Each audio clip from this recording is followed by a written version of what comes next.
Mountain West newsroom. Alicia, thanks.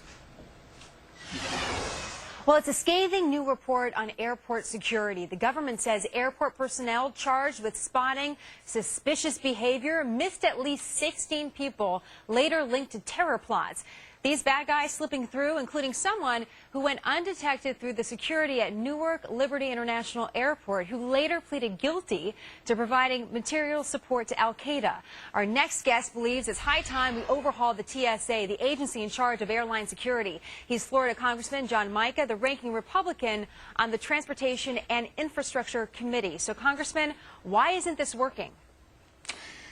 Well, unfortunately, TSA has become a bloated bureaucracy, and we knew some years ago, when I was chairman of the aviation subcommittee, that we had problems in the performance of the screeners. So what we tried to do is create a layered system, and we tried to put in place an Israeli-type system of spotting people with bad behavior or, that might pose a threat.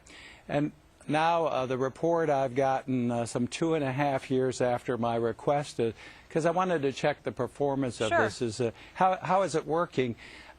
We've spent 2/3 of $1 billion, and they're asking for $250 million a year. They haven't caught one terrorist, and 17 terrorists, known terrorists, have actually gone through airports with this program. Well, let me not stop you there, detected. Congressman. You obviously don't think it's working. TSA disagrees with you. They say they've made 1,700 arrests based on this technique. They also say they stopped someone in Orlando, in the airport there, that had, it sounds like, explosives on them. So that's their perspective. This is your perspective. What do we do? It's not. This isn't my perspective.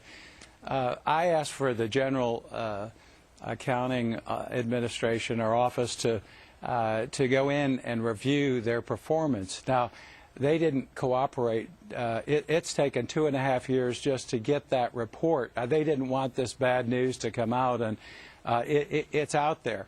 Now I'm calling for a complete reorganization of the agency.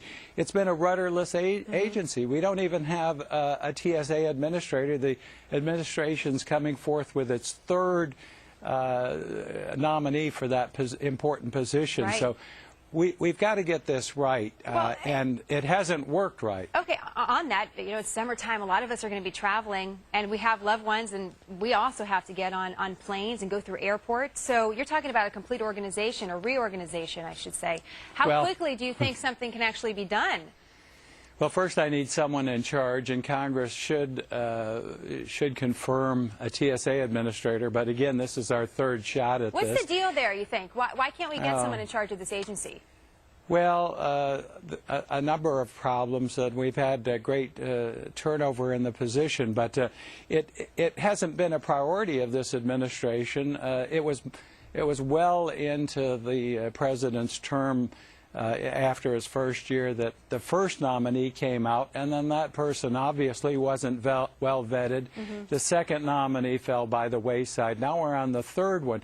It's tough enough when you have a federal bureaucracy or agency with someone in charge to get things done, let alone not having someone there. So we have got to get this right. This was our backup system in a layered system that is failing at the various layers. So, and we're spending $7.9 billion. TSA has grown to over 60,000 employees with 3,200 administrators just in the Washington area, where I am, making over $105,000 on average.